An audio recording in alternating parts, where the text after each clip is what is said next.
Salut tout le monde. Moi, c'est Théo Bernard. Et sur cette chaîne, on explore ensemble l'univers de l'automobile. Du fonctionnement des systèmes aux bons réflexes pour entretenir votre voiture au quotidien. Chaque vidéo est pensée pour vous rendre la route plus simple, plus sûre. Plusieurs marques ont opté pour la voiture à hydrogène, également connue sous le nom de pile à combustible, comme alternative aux moteurs à essence et diesel. Les véhicules électriques et à hydrogène sont présents comme la base de la mobilité du futur. Cependant, le véhicule à hydrogène est encore plus méconnu du grand public, car il y a moins d'informations à son sujet que pour le véhicule électrique. Quels sont les avantages de l'hydrogène? Comment se fait le ravitaillement dans ce type de véhicule? Comment fonctionne-t-il? Quels sont les modèles de piles à combustible disponibles sur le marché? Existe-t-il déjà un réseau d'infrastructures permettant de rouler et de faire le plein en tout point? Quels sont les avantages de ces voitures par rapport à d'autres solutions de motorisation? Quelle est la différence entre une voiture électrique et une voiture à hydrogène? Les questions sur ces types de véhicules sont nombreuses. Les marques décident de lancer des véhicules à hydrogène. Index des postes depuis plus de 8 ans. Plusieurs constructeurs poursuivent des recherches sur les véhicules zéro émission. Certains se concentrent ainsi sur la production de voitures électriques, tandis que d'autres lancent des voitures à hydrogène. Mais il y a aussi des marques qui travaillent sur les deux solutions vertes. Par exemple, Toyota a annoncé qu'elle lancerait sa première voiture électrique en 2021. Mais l'entreprise japonaise travaille également sur les piles à combustible depuis 2002. Plus d'une décennie plus tard, le projet se concrétise dans son modèle Toyota Mirari. Cependant, la première marque à commercialiser la première voiture à hydrogène a été Honda avec sa FCX Clarify en 2008. Ces constructeurs n'ont pas été les seuls à produire des voitures à hydrogène, d'autres, comme Hyundai, ont également un véhicule présentant ces caractéristiques dans leur catalogue. En 2013, il lance la Hyundai 935 Fuel Cell. 5 ans plus tard, elle lance un véhicule à hydrogène de deuxième génération, le Hyundai Nexo. Ce dernier a été la première voiture à pile à combustible à être immatriculée en Espagne en 2018. Comment fonctionne une voiture à hydrogène? Les voitures électriques doivent être branchées pour se recharger. La voiture à hydrogène, en revanche, possède des réservoirs d'hydrogène qui, mélangés à l'oxygène, propulsent le véhicule.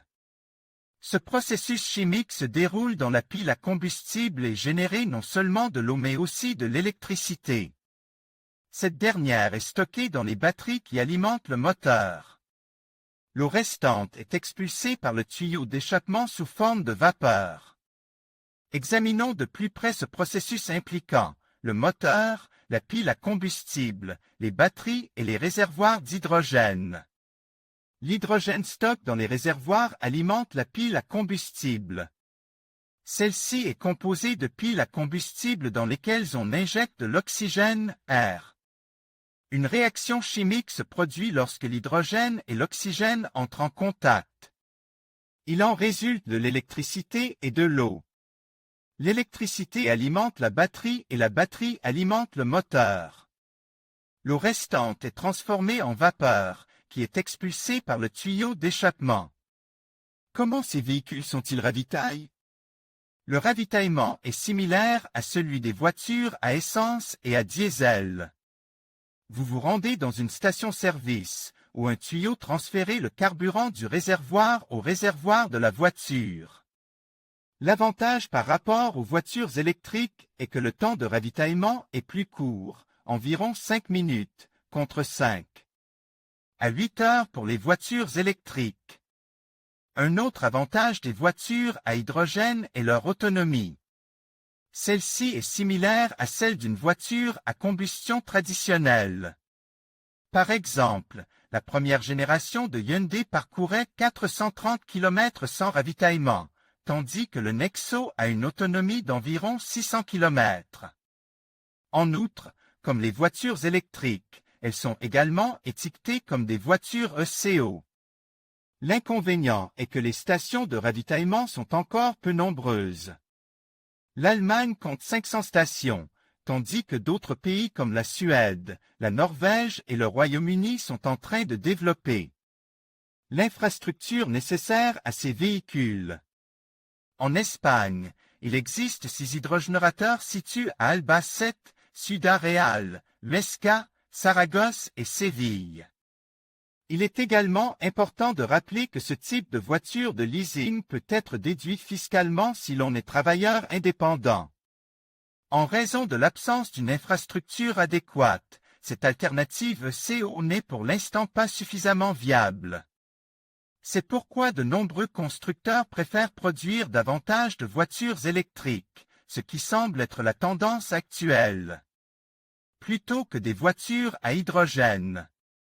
Malgré cela, Toyota, Honda et Hyundai commercialisent déjà ces véhicules, présentent comme la technologie zéro émission du futur. Les meilleures offres des sociétés de location. Obtenez une nouvelle voiture pour la première fois avec notre service de location. En conclusion, les voitures à hydrogène représentent une avancée majeure vers un avenir durable et sans émissions. Grâce à leur efficacité énergétique et à leur impact environnemental réduit, elles offrent une alternative prometteuse aux véhicules traditionnels. Alors que la technologie continue d'évoluer et que les infrastructures se développent, il est essentiel d'encourager l'adoption de cette solution innovante. Ensemble, nous pouvons contribuer à un monde plus propre et plus respectueux de notre planète. Merci de nous avoir suivis dans cette exploration des voitures à hydrogène.